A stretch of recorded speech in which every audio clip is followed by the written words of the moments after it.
332 కోట్లు.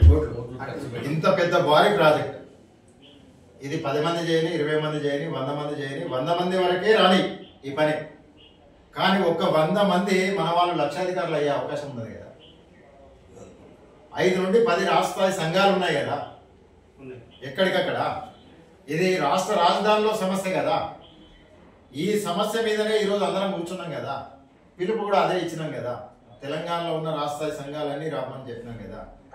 కనీసం సమస్యలు దాని మీద రాష్ట్ర అధ్యక్షులు కూడా వాళ్ళ గ్రూపులలో ఎందుకు స్పందించట్లేదు? జిల్లా స్థాయి అధ్యక్షులు, జిల్లా స్థాయి స్టేట్ అధ్యక్షులు వాళ్ళ ఎజెండా ఏంటి? రాష్ట్రంలో ఉన్న సమస్య మీద ఏ మారుమూల ప్రాంతమైనా, అది రాష్ట్ర రాజధాని అయినా, అక్కడ ఆ సమస్య మీద స్పందించడమే రాష్ట్ర అధ్యక్షుడి ప్రధాన ఉద్దేశం. వాడి లక్ష్యం అదే కదా. దాన్ని ఖండించడము, లేకపోతే వాళ్ళు ఉన్న జిల్లాలో ఈ రోజు ఇక్కడ హైదరాబాద్ లో అన్న కూర్చున్నాడు, అన్నకు అవగాహన ఉన్నది, మా వాళ్ళకి నష్టం జరుగుతున్నది, అందరినీ ఏకం చేద్దాం అనుకున్నాడు. సరే, ఎవరికి వాళ్ళు పనిలో భాగమై ఉండొచ్చు. ఇది వారం రోజుల నుండి చర్చలో ఉంది, మన గ్రూపులలో ఉంది. ప్రెస్ మీట్ ఎందుకు పెట్టలేదు? కనీసం రాష్ట్ర సంఘాలుగా ఇప్పుడు నాది కరీంనగర్ లో నేను రాష్ట్ర అధ్యక్షుడిని అనుకుందాం. నేను హైదరాబాద్ రాలేను. హైదరాబాద్ లో జరుగుతున్న కాంట్రాక్ట్ 320 కోట్ల రూపాయల కాంట్రాక్ట్ దళార్ల చేతిలో పెట్టి రాష్ట్ర ప్రభుత్వం ఆర్టిస్టుల నోట్లో మట్టి కొట్టింది అని ఎందుకు మాట్లాడలేదు? రాష్ట్ర అధ్యక్షులుగా, రాష్ట్ర కమిటీలుగా ఉన్న వాళ్ళు జిల్లాల వారీగానే ఉన్నారు కదా. మీరేమి 10 జిల్లాలకే తెచ్చే రాష్ట్ర కమిటీలు అయితే కాదు కదా. ఒక్కో జిల్లాలో రాష్ట్ర కమిటీకి 10 మంది ఉన్నారు కదా. వాళ్ళు అధ్యక్షులు ఉన్న సొంత జిల్లాల్లో కూర్చొని ప్రెస్ మీట్ పెట్టేందుకు ఈ విషయాన్ని ఖండించలేదు. మీరు ఇక్కడికి హైదరాబాద్కి వచ్చి ఈ మీటింగ్ లో పాల్గొనాల్సిన అవసరం లేకుండా ఈ రోజు మీ పరిధిలో ఉన్న మీ జిల్లా హెడ్ క్వార్టర్ లో ఈ అంశాన్ని ఎందుకు ఖండించలేదు? ఈ తప్పును ఎందుకు ఖండించలేదు? అంటే ఆర్టిస్టుల మంచి కోరి మీరు ఆర్గనైజేషన్ స్టార్ట్ చేస్తున్నారా? లేకపోతే ఎవరికి ఏది జరిగినా మాకు గుర్తింపు వస్తే చాలు, మా సంఘానికి గుర్తింపు వస్తే చాలు అనుకుంటున్నారా? ఒకరికి ఇబ్బంది కలిగితే ఇంకొకరిని ఇబ్బంది పెట్టి పని చేయాల్సిన అవసరం ఏమున్నది? పనిని తీసుకొస్తే ఆ పని మీద 10 మందికి లాభం చేకూరుతాం కదా. ఎవడో దళారి తీసుకొని 120 రూపాయల స్క్వేర్ ఫీట్ దళారిని బిడ్డేస్తే ఆర్టిస్ట్ పోయి 30 రూపాయలకు రాసి 90 రూపాయలు వాడికి ఇచ్చి 90 రూపాయలు వాడిని ధనవంతుని చేస్తే, అదేదో యూనియన్ల పేరు మీద, ఆర్టిస్టుల పేరు మీద మనకే వస్తే 50 రూపాయలు ఆర్టిస్ట్ పోయినా 80 రూపాయలు యూనియన్కి ఉంటుంది. లేదు 80 రూపాయలు ఆర్టిస్ట్ పోయినా 50 రూపాయలు యూనియన్కి ఉంటుంది. రేపు సభ్యుడికి ఎవరికి ఇబ్బంది అయినా, చివరికి చనిపోయినా ఎవరి జేబులకి వెళ్ళి 10 రూపాయలు పెట్టాల్సిన అవసరం కూడా ఉండదు కదా. ఇవెందుకు ఆలోచించట్లేదు సంఘాలు? ఖచ్చితంగా ఈ మీటింగ్ మళ్ళీ ఒకసారి మనం కార్యాచరణ చేద్దామన్నా. అవసరం అయితే ఒక 10 మంది, నేను నా సమయాన్ని ఇవ్వడానికి సిద్ధంగా ఉన్నా. ఒక 10 మందిని చెక్ చేయండి.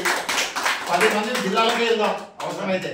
దీని మీద మీరు మరోలా అనుకోకుండా, నేను చిన్నవాడిని ఏదో చెప్తున్నా అని అనుకోకుండా, దీని మీద మనం మీడియా సమక్షంలో ఖండించాల్సిన అవసరం ఉంది. హైదరాబాద్ లో ఫ్లైఓవర్స్ కి, మెట్రో స్టేషన్స్ కి, మెట్రో పిల్లర్స్ కి ఇచ్చిన వర్క్ విషయంలో దీన్ని ప్రభుత్వం వెంటనే వెనక్కి తీసుకోవాలి. దళారి చేతికి ఇవ్వద్దు.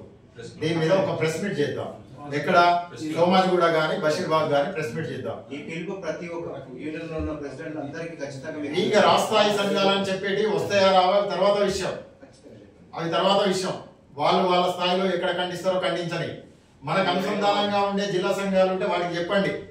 ఈ రోజు హైదరాబాద్ లో ప్రెస్ మీట్ అవుతుంది, మీ జిల్లాలో ప్రెస్ మీట్ చేయండి, మీ మండలంలో ప్రెస్ మీట్ చేయండి. అంశం ఇది, ఎజెండా ఇది.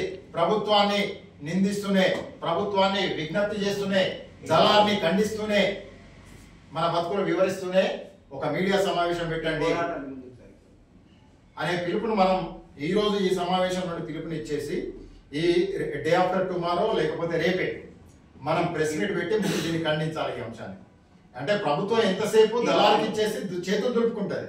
ఈ వారంలో మొత్తం అందరు కలిపి పిలుపునియాలని చెప్పేసి ఎక్కడి వాళ్ళకనే ఒక కార్యక్రమాన్ని చేయాల్సిన అవసరం ఉంటది. ఐక్యంగా వచ్చిన వాళ్ళు హైదరాబాద్ కేంద్రంగా కూర్చొని ప్రభుత్వం మీద పిలుపునివ్వాల్సి వస్తుంది. ఈ పిలుపునిచ్చిన తర్వాత కార్యాచరణ తీసుకునేది మాత్రం ఈ సంఘాలన్నింటినీ ఏకం చేసి జాబ్ చేస్తామా, లేదు రాష్ట్రాల్లో కొత్త నూతన నిర్మాణమే చేస్తామా? సంఘాలను ఏకం చేసి జాబ్ చేస్తాము అంటే ఎవరి ఎజెండా వాళ్ళకున్నది. నేను అధ్యక్షుడిని, నేను ఎందుకు మెర్జ్ అవ్వాలనే కాడున్నారు.